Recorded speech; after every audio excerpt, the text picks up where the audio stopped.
Jai Jai Shri Chaitanya Jaya Nityananda Jaya Advaita Chandra Jaya Gaura Bhakta Vrinda Jai Jai Shri Chaitanya Jaya Nityananda Jaya Advaita Chandra Jaya Gaura Bhakta Vrinda Jai Jai Shri Chaitanya Jaya Nityananda Jaya Advaita Chandra Jaya Gaura Bhakta Vrinda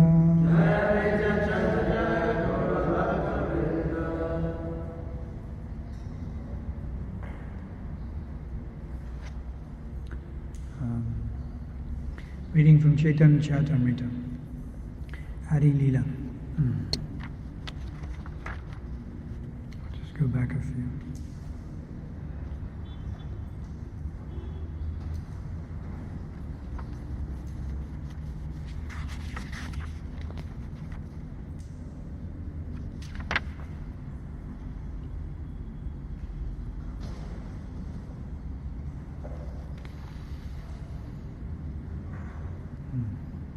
Mora Rupa Papaita Tribhuvana Radha Dashana Mora Judaya Nayana. Although my beauty defeats the beauty of 10 million cupids, although it is unequaled and unsurpassed, and although it gives pleasure to the three worlds, seeing Radharani gives pleasure to my eyes. Mora Vamsi Gita Akashaya Tribhavana Radha Ravachana Rayamara Shavana. The vibration of my transcendental flute attracts the three worlds, that my ears are enchanted by the sweet words of Srimati Radharani. Yajapi Amara Gandha Jagata Sugandha Mura Chitra Pranara Radhananga Gandha. Although my body lends fragrance to the entire creation, the scent of Radharani's limbs captivate my mind and heart. Although the entire creation is full of different tastes because of me, I am charmed by the nectarian taste of the lips of Srimati Radharani.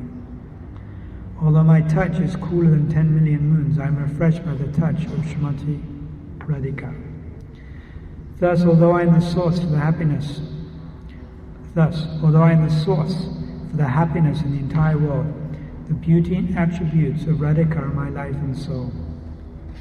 In this way, my affectionate feelings for Srimati Radharani may be understood, but on analysis, I find them contradictory. My eyes are fully satisfied when I look upon Srimati Radharani, but by looking upon me, she becomes even more advanced in satisfaction. The flute-like murmur of the bamboos rubbing against one another steals Radharani's consciousness, for she thinks it to be the sound of my flute, and she embraces a tumultuary, mistaking it for me. I have gotten the embrace of Sri Krishna, she thinks, so now my life is fulfilled. Thus she remains immersed in pleasing Krishna, taking the tree in her arms. When a favorable breeze carries to her the fragrance of my body, she is blinded by love and tries to fly into that breeze. When she tastes the betel nut chewed by me, she emerges an ocean of joy and forgets everything else. Even with hundreds of mouths, I could not express the transcendental pleasure she derives from my association.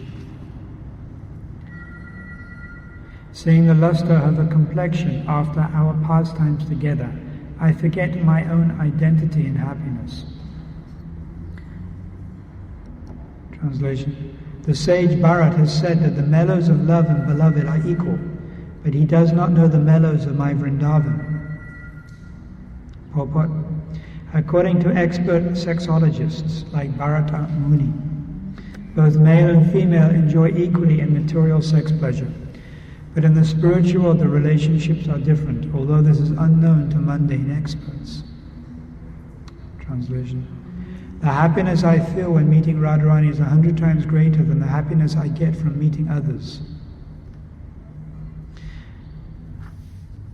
It's a verse spoken to Lord Krishna, spoken by Krishna to Radharani in Lalita Madhava. My dear auspicious Radharani, your body is the source of all beauty. Your red lips are softer than the sense of immortal sweetness. Your face bears the aroma of a lotus flower. Your sweet words defeat the vibration of the cuckoo, and your limbs are cooler than the pulp of sandalwood. All my transcendental senses are overwhelmed in ecstatic pleasure by tasting you, who are completely decorated by beautiful qualities. And this verse is by Rupa Goswami. Her eyes are enchanted by the beauty of Lord Krishna, the enemy of Kamsa. Her body thrills in pleasure at his touch. Her ears are always attracted to his sweet voice. Her nostrils are enchanted by his fragrance, and her tongue hankers for the nectar of his soft lips. She hangs down her lotus-like face, exercising self-control only by pretense. But she cannot help show the external signs of a spontaneous love for Lord Krishna. Translation. Considering this, I can understand that some unknown mellows in me controls the entire existence of my captivator, Srimati Radharani. I am always eager to taste the joy that Radharani derives from me. In spite of various efforts, I have not been able to taste it, but my desire to relish that pleasure increases as I smell its sweetness. These are different reasons for Lord Chaitanya Mahaprabhu's appearance. I have appeared in the world to taste mellows. I shall taste the mellow of pure love in various ways. I shall teach devotional service which springs from the spontaneous love of the devotees by demonstrating it myself with my pastimes. But these three desires have not been satisfied, for one cannot enjoy them in a contrary position. Unless I accept the luster of the ecstatic love for Sri Radhika, then these three desires cannot be fulfilled. Therefore, assuming Radharani's sentiments and bodily complexion, I shall descend to fulfill these three desires. In this way, Lord Krishna came to a decision. Simultaneously, the time came for the incarnation of the age. At that time, Sri Advaita was earnestly worshipping him. Advaita attracted him with his loud calls. First, Lord Krishna made his parents and elders appear. Then Krishna himself, with the sentiments and complexion of Radhika, appeared in Navadvip, like the full moon, from the womb of Mother Sachi, who is like an ocean of pure milk. Meditating on the lotus feet of Rupa Goswami, I have thus described the 6th verse. I can support the explanation of these two verses, verse 5 and 6, of the first chapter with Rupa Goswami's verse. This is Rupa Goswami's verse from Stava Mali. Lord Krishna desired to taste the limitless nectarian mellows of the love of one of his multitude of loving damsels, Radharani. So he has assumed the form of Lord Chaitanya. He has tasted that love while hiding his own dark complexion with a refulgent yellow color. May that Lord Chaitanya confer upon us his grace. Thus, the auspicious invocation, the essential nature of the truth of Lord Chaitanya, and the need for his appearance have been set forth in 6 verses.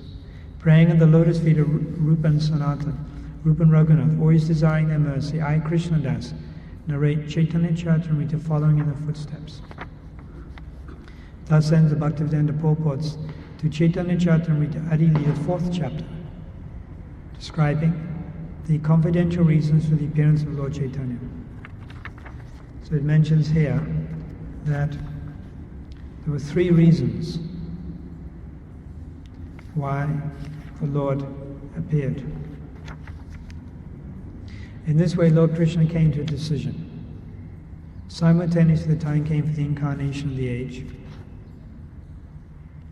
Therefore, assuming Radharani's sentiments and bodily complexion, I shall descend to fulfill these 3 desires. 3 desires. So what are those 3 desires? Jyotimaya.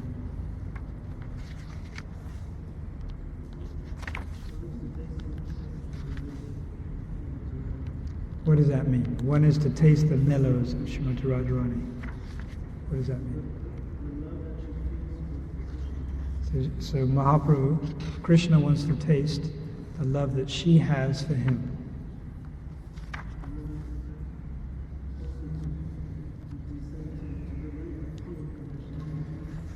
To deliver the fallen conditioned souls. 2 reasons. Anyone else can help?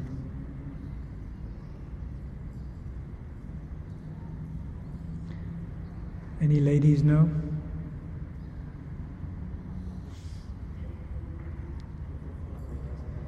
To fulfill Advaita's prayer. Yeah, these are all reasons, but let's read what are the real reasons. So the first purpose, Prabhupada is summarizing this. The first purpose is to relish the position of Radharani. So the first purpose is to relish the position of Radharani, who is the prime reciprocator of transcendental love for Krishna. Lord Krishna is a reservoir of all transcendental loving transactions with Radharani. The subject of those loving transactions is the Lord himself. Radharani is the object. Thus the subject, the Lord, wanted to relish the loving mellows in the position of the object. So first reason, to relish the position of Radharani. Right? Got it? Second reason for his appearance was to understand the transcendental mellows of himself. Lord Krishna is all sweetness. Radharani's attraction for Krishna is sublime. And to experience that attraction and understand the transcendental sweetness of himself, he accepted the mentality of Radharani. So what first is, he wanted to relish the position of Radharani.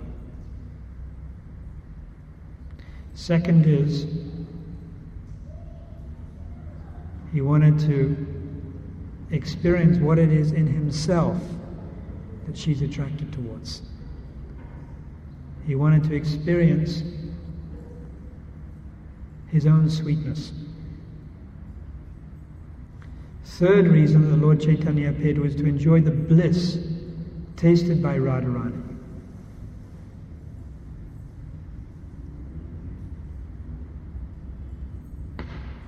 Because Radharani feels more transcendental pleasure in the company of Krishna. So he wants to experience that. So, third reason, to enjoy the bliss tasted by Radharani. So they're all very similar reasons, and yet there are 3 different reasons. And the 3 reasons are, the first one is to relish the position of Radharani. Mahaprabhu wanted to relish that position. Secondly, he wanted to taste or experience what it is in his own character that Radharani is attracted towards. In other words, his own sweetness. And the third reason, he wanted to enjoy the bliss tasted by Radharani. Therefore he appeared as Mahaprabhu. Then of course there are numerous other reasons. Fulfill the desire of Advaita Acharya, to teach the Yugadam, to liberate the conditioned souls, to inaugurate the Sankirtan movement, and that means to teach the Yugadam.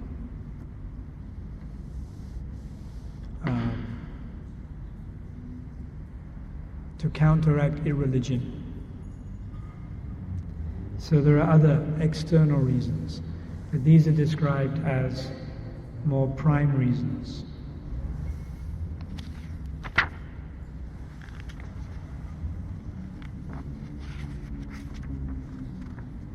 So Mahaprabhu wants to find out what it is like to taste. Krishna wants to find out what it is like to taste his own sweetness. He also wants to relish the position of being his own devotee. So we, of course, are practicing devotees. We are practicing Krishna consciousness. We're learning how to become servant. So in the material world, when we talk about servant, it's not so nice. People don't like to become the servant, especially in South Africa. Who wants to become servant? Shi Radha Radhanath Ki Jai.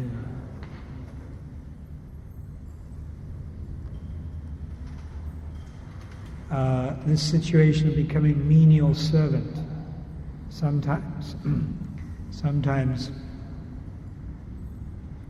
persons are disturbed by this idea of becoming servant. I remember when I was living in England in the late 60s, I had one friend who had a mother, and she, whenever there was any information about South Africa because of apartheid and the idea of becoming servant, she was appalled. She didn't like it at all. And anything from South Africa she used to throw away to show her disgust at the idea of apartheid, which means, like the idea of becoming servant. I remember very clearly she had some tomato juice, tomato ketchup, and it was written made in South Africa, so she threw it away. 25 years ago. So the idea of becoming a servant is not such a nice idea. But in spiritual life, the idea of becoming servant is very attractive. In the spiritual world, everyone is the servant of Krishna. Everyone is the servant of Radharani. Actually, everyone is trying to serve everyone else. And we have this also within our movement. This ISKCON movement is like the spiritual world that is within the material world. It's the spiritual world, spiritual atmosphere in the material world. So also as devotees, we are trying to learn this idea of becoming the servant. So the idea of becoming the servant includes the idea of wanting to please.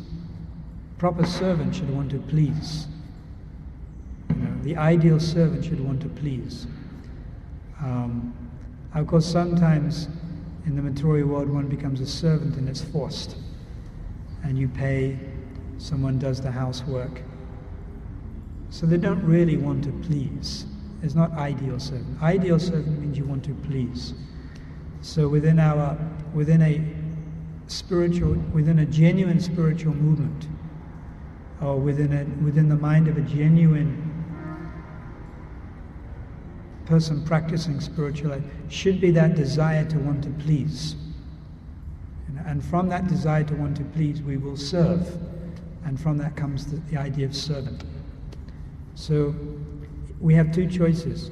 Either we can please our own senses, or we can please Krishna or his representatives. Krishna or his representatives. We can please qualified Vaishnavas. Either we can please our senses or we can please qualified Vaishnavas. Spiritual master, qualified Vaishnavas. So we have the choice. If we try to please our senses, then really what we're doing is pleasing our mind. Because it is described that the mind is the inner sense. Isn't it? All the senses connect up to the mind. So actually it means we're trying to please our mind. So we have the choice. We're either trying to please our mind, or we're trying to please Krishna and his representatives. So there are only these two choices. So we find in the material world 99.9% of human beings are the servants of their mind. And this is called, in Sanskrit, servant of the senses, what? Go das. Yes, servant of the senses, servant of the mind. They're serving their mind. Their mind creates some illusion, moha. There are 6 enemies that will constantly attack us. Lust, anger, greed, illusion, disease, and death. These are the 6 diseases.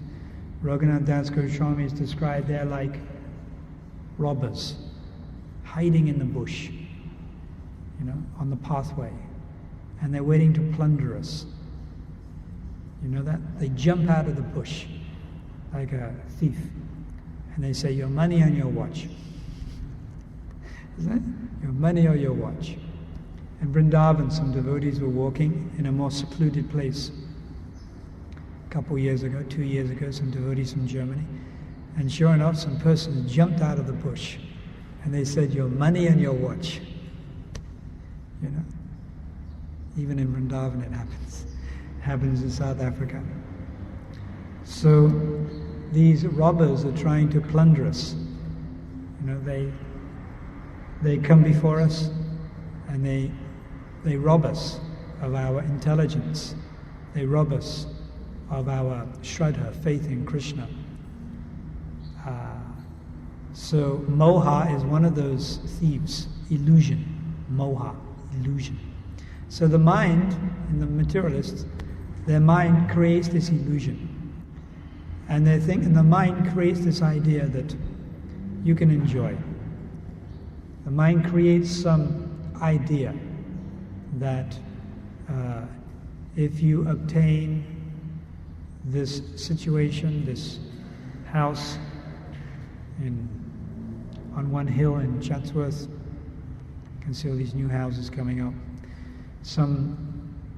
a job, if the mind of a woman, the illusion will be if you can just have this man as your husband, and the man will think in his mind will create an illusion. If you can just have this particular woman as your wife, then you will enjoy so much. You will enjoy unlimited happiness. Then the mind creates another illusion. The mind creates series of illusions that if you can just get this job, if you can just get a job where you work 12 hours a day, 7 days a week in a factory, then you'll be so happy. How you can be happy working 12 hours a day, 7 days a week, but nevertheless. And then the mind will create another illusion that if you can just get overtime, so instead of working 12 hours a day, work 16 hours a day. And then you can get extra money, and then you can get that car that you want. And then when everyone sees you driving around in that special car, everyone will think that you're so special, and they'll offer their obeisances to you, and they will do arti to you, and they will glorify you. So the mind creates these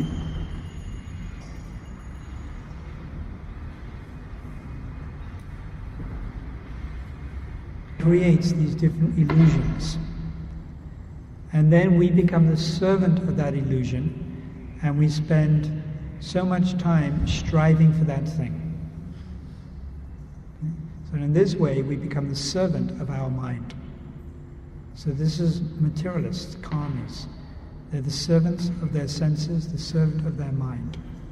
Their mind creates some illusion, just like a mirage in the desert is created, and then they run after it. A man who is thirsty, a woman who is thirsty will be thinking of water. So in the desert, an illusion is created and they see water, and then they run after it. Now it's an illusion. Water does not exist in the desert. So they run after it. They think it exists, and they run after it, but it's an illusion. So the very fact that they're running after water, water does exist, but it doesn't exist in the desert.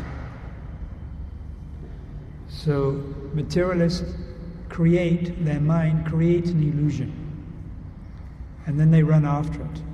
The bottom line is they want to taste happiness, but they're looking in the wrong place. They're looking in the desert of material life.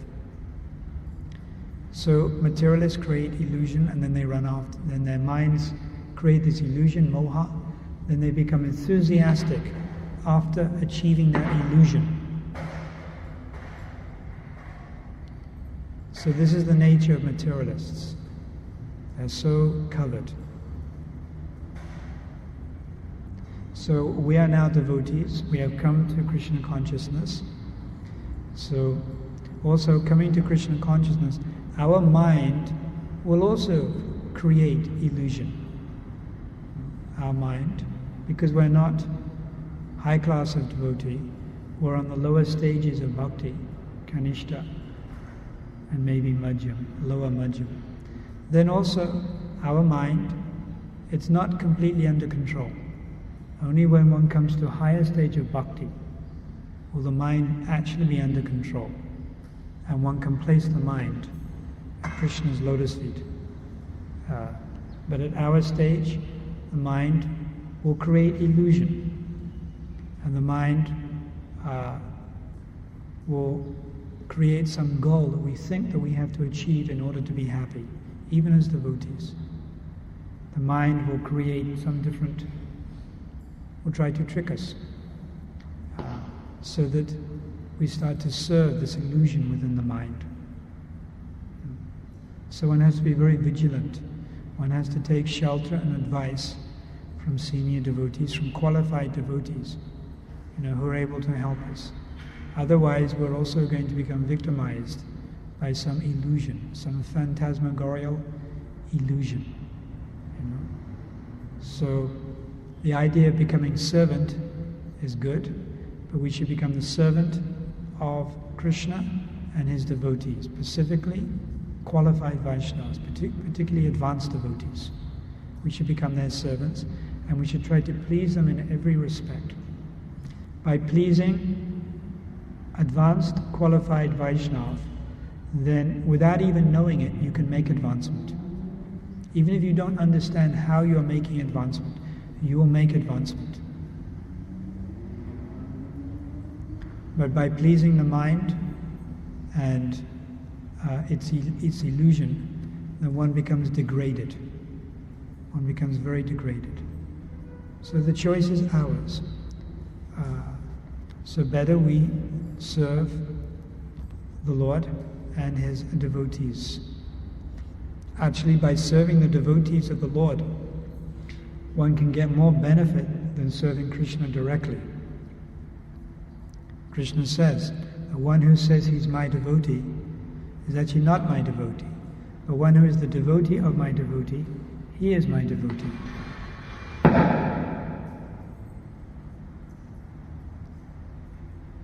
So, by pleasing Krishna's devotees, one can get more. One can obtain more than pleasing Krishna directly. This is a very important point. Now, why is this? What is the logic behind that? Apart from Krishna saying, the one who says he's my devotee is not my devotee, but one who says he's the devotee of my devotee is my devotee. So Rupa Goswami has described that there is a lambana and there's udipan. Udipan means those things, those objects, which when we see stimulate our love of God. Udipan. Can you give me an example of udipans? Something which when you see reminds you of Krishna and stimulates love of God. So what would be an example of udipan? Devotee.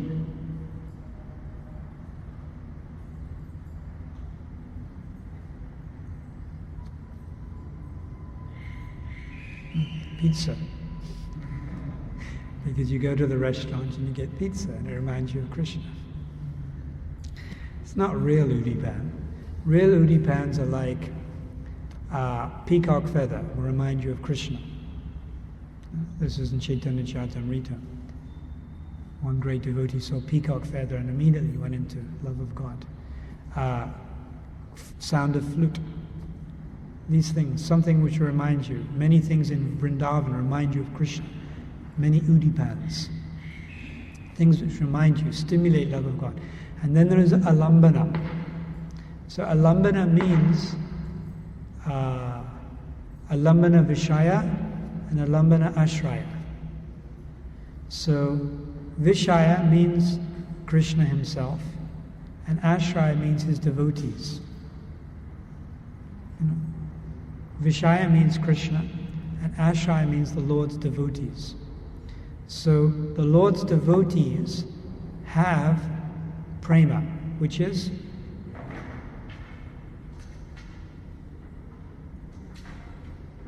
speak. What is prema? Love of Krishna. So does Krishna have prema? Any advanced devotee of Krishna has love of Krishna. So if we go to that advanced devotee, and from that advanced devotee we can get love of Krishna. But from Krishna himself, he doesn't have love of Krishna. You understand? So we can get something more from the Lord's devotees. So there is more, it's more useful, or it's more favorable for our practice in spiritual life to go to the Lord's devotees. Now another example is, well, Krishna, he has attachment for his own devotees. He has some love. He has love for his own devotees. Krishna has love for his own devotees. But it's described that Krishna's love for his devotees is bahu. It's split between many, because so many devotees are worshipping Krishna, isn't it? How many millions and billions of jivas are worshipping Krishna in the spiritual world, and some in the material world? So Krishna's affection is split between all these devotees. Devotees are worshipping Krishna in Shantaras, so he has to reciprocate with them in Shantaras. Then some devotees are worshipping Krishna in Dasyaras. Dasyaras means servant, so then Krishna reciprocates accordingly. Some devotees are worshipping Krishna in Sakyaras. Sakyaras is fraternal, so Krishna has to deal with Sakyara. Then some are worshipping in Vatsyaras, and some are worshipping Krishna in Manduyaras. So Krishna reciprocates according to how they reciprocate. So his affection is not only split between so many jivas, but also his mood of reciprocation, some in Shanta, some in Dasya, some in Sakya, some in Vatsya, some in Manduya. So his affection is going to so many. But now you take, for instance, one of the residents of Vrindavan, like Radharani. Now her affection, is it split between many, or is it eknista, single-pointed? It's single-pointed. Only one person, Krishna. No second. There's no, Radharani's affection doesn't have to be split between many millions, like Krishna. Only one, Krishna. And only in one mood. So, therefore, the intensity of her affection is deeper and more intense than Krishna's affection for her. So, if we approach the devotee of Krishna, and of course Radharani is number one devotee, but many other residents of Vrindavan, the pure devotee that has that eknista, single-minded, ananya. And ananya means exclusive. This word, ananya bhak. Ananya means exclusive. But is Krishna exclusive? He has to, Mother Yasoda has some affection for him, so he has to reciprocate. So the cowherd boys also have some affection, so he has to reciprocate. So his devotion, it can't be ananya. But Radharani's affection can be ananya. It's exclusive only to Krishna. Only. So, therefore, in our Vaishnava understanding, if we approach her, as in Vrindavan, you can gain more, you can get more. Therefore, devotees, when they greet each other, it's always Jai Radhe, and it's in that mood. So, if we approach the devotee of the Lord, the qualified, advanced devotee of the Lord, then we can obtain so much. So it's of more value to us to approach the devotee of the Lord. So this is what we do. We're approaching the Lord's devotees. We don't approach Krishna directly. Before doing puja, for instance, before doing arati, first we take permission from the spiritual master. We take permission from Srila Prabhupada. Permission that I can do this. Offer.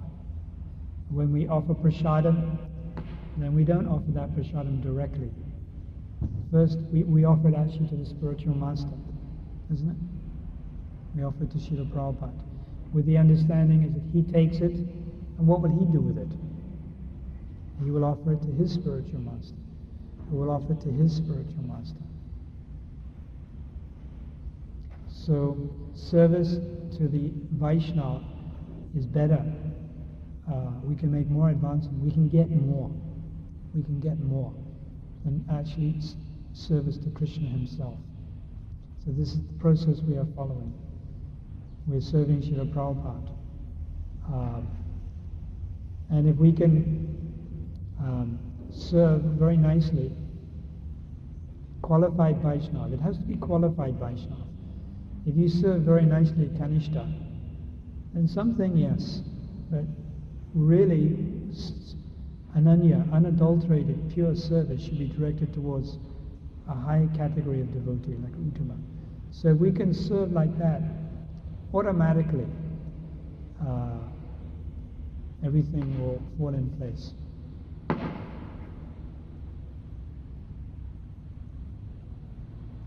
And some of the residents of Vrindavan, they have so much devotion to Radharani, so much Ananya, exclusive devotion to Radharani, that they're not even interested in Krishna. You know this? Some of Radharani's associates, gopis, they have so much attachment and affection and feeling for Radharani that actually they're not even interested in Krishna. They're only interested in Radharani's pleasure. Everything for her. Exclusively for her. And they're not even interested in meeting Krishna. Actually, they don't even want to see him. So these persons, this is a mood. It's a mood there. So one's devotion to the devotee of the Lord can be so exclusive, can be so single-minded. So we're following that same principle. One approaches a spiritual master. One approaches qualified Vaishnava. Spiritual master means qualified Vaishnava. So one has to approach a qualified Vaishnava. And one has to render service. So in our life, that qualified Vaishnava is Srila Prabhupada. And so we are rendering service to him. We are serving his mission. We're serving his instruction. Maybe we're serving his deity. We're serving in his temple. By reading his books, we're serving his instruction. We're giving out his books. So by this type of service, then we can become attached, and that type of attachment to a qualified Vaishnava can promote us back to the spiritual world. So this is why we are doing what we are doing. This is why we are. This is why we should be doing what we're doing. Of course, if our motive is different, then it's not good. If our motive is, I am doing this because I want to enjoy it. You know? I'm doing this because I get some type of pratista, name and fame. This is not good. I'm doing this service because I can get some facility if I do this service. This is not good. I'm doing this service so I can get a car. I'm doing this service in the DD back off kitchen so that I can get lots of Mahaprasad. This is not good. I'm doing this service so I can have an easy time. No, the mood should be I'm performing this service for the pleasure of Srila Prabhupada and Srila Prabhupada's representatives. This is my mood, to please. And then one becomes the ideal, then one can become perfect servant. Perfect servant. So this should be our mood. Not that we perform some type of service, but we throw in some material desire. That's like you have sweet rice and you throw in a few grains of sand. What if you have sweet rice and you just throw in a big pot of sweet rice, but you just throw in a few grains of sand? It's spoiled. Isn't it? So rendering service, but mixing in, throwing in, material desires, it spoils it. And what will those material desires be? Dhanam, Janam, Sundaram. You want the association of opposite sex. You want money, wealth. You want followers, pratishta. These things spoil our service. Then our service becomes contaminated. It becomes conditioned. It becomes business. It becomes business. I will do this, but you have to understand, I want these different things. Yeah, I will serve, I don't mind serving, but you have to understand, I want these different things. And if I can't get these different things, then I'm likely not to serve. I will serve, but I want some recognition. I have to be recognized for my service. You have to speak nice words to me. I have to be praised. I want facility. So this is conditional service. So this is like business. Saturday morning we go to Checkers. If there's a good price, then we'll buy at Checkers. But Daddy's supermarket may give better price, so we'll go there. And maybe even Hyperama will have a special, so I will go there. So people are like that, I will serve in this temple because I can get what I can't get in the other temple. I will take this guru because this guru is going to allow me to do something that this other guru won't allow me to do. It's like that.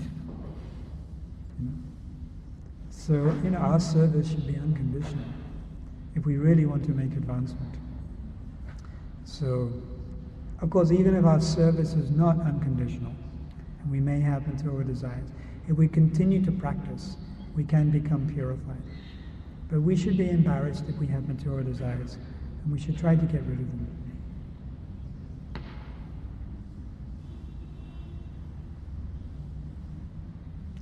So, any questions?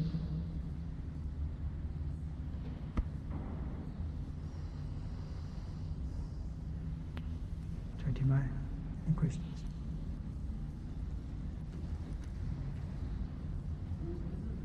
Is it possible for a devotee after many years of practicing sadhana to not develop any qualification, although chanting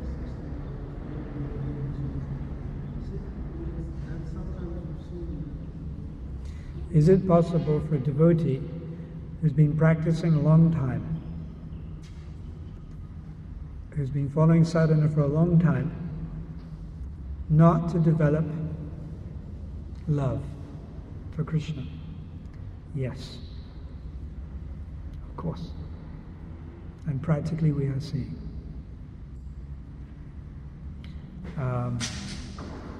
You have to go from bhajana kriya means you get initiated and you start to practice seriously. So then your service is anishta. Anishta means unsteady. But you have to go to nishta.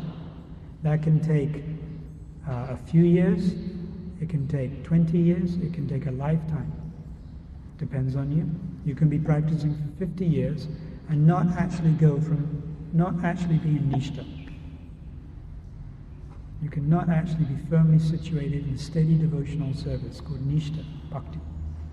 Even after 20 years, even after 20 lifetimes.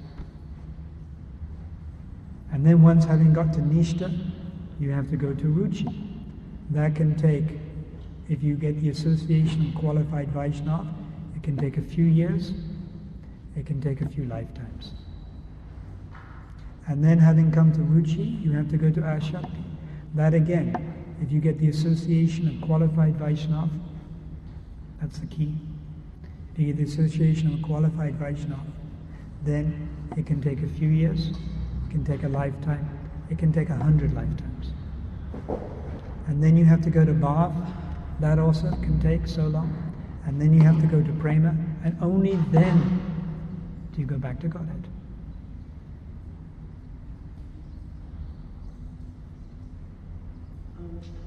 How would we keep a check on ourselves?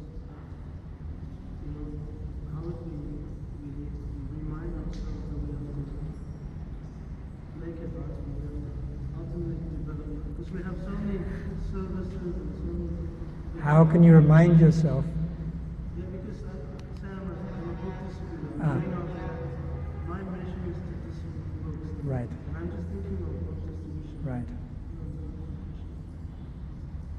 But, so the question is, we engage in so much devotional service, and how can we always remember the goal? Is that it? Which is love of God. If you don't remember the goal, not that you have to remember the goal 24 hours a day, but if you're not remembering the goal periodically, then it becomes sentimental, it becomes mechanical. You have to continually remember the goal. You know, when Arjuna was fighting on the battlefield of Kurukshetra, when he was actually fighting, pulling arrows and blood and violence and dust rising, he wasn't, he was fighting. He wasn't thinking, I am doing this to please Krishna, and Krishna is God and he's told me what to do. He wasn't, he was just killing.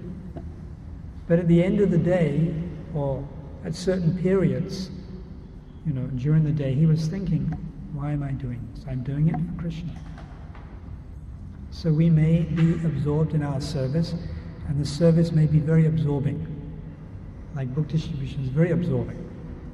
You just have to think of the person and the book and what you're going to say and the donation you're going to get. So it's not that you're thinking of prema at that stage. You're not thinking of your goal right then. But after that, after some hours of distribution, or in the morning when you chant japa, or when you come back at night, you should think, what actually am I doing? What did I achieve today? In the evening, you should think, today I've done 1 day's of service. I have done service for 1 whole day. What did I achieve? Have I come closer to my goal? You should think like that. You've done your rounds, you've chanted your rounds. You should think, how were my rounds today? Am I actually a little pleased? Were my rounds, am I pleased with what I did in terms of chanting? Did I chant some good rounds? Did I take out like a period of time, like 1 hour, 2 hours, to really try to chant good rounds? Or was I falling asleep? Was I creating some, mental thing in my mind and meditating on something else rather than chanting? Was I engaging in prajalpa? You should think like that. So that we should always be consciously trying to check ourselves and improve. Is that clearer? We should check every day how we are progressing. We should try to. But if we get too much involved in service and get caught up in this, actually the mode of passion, that's what it is, and we don't think at all, we don't keep some type of check and think, then it can become a little mechanical. We may forget our goal. The goal may not be so clear. So there has to be like some introspection. And this is important. Devotees should be a little introspective. Srila Prabhupada ki jai.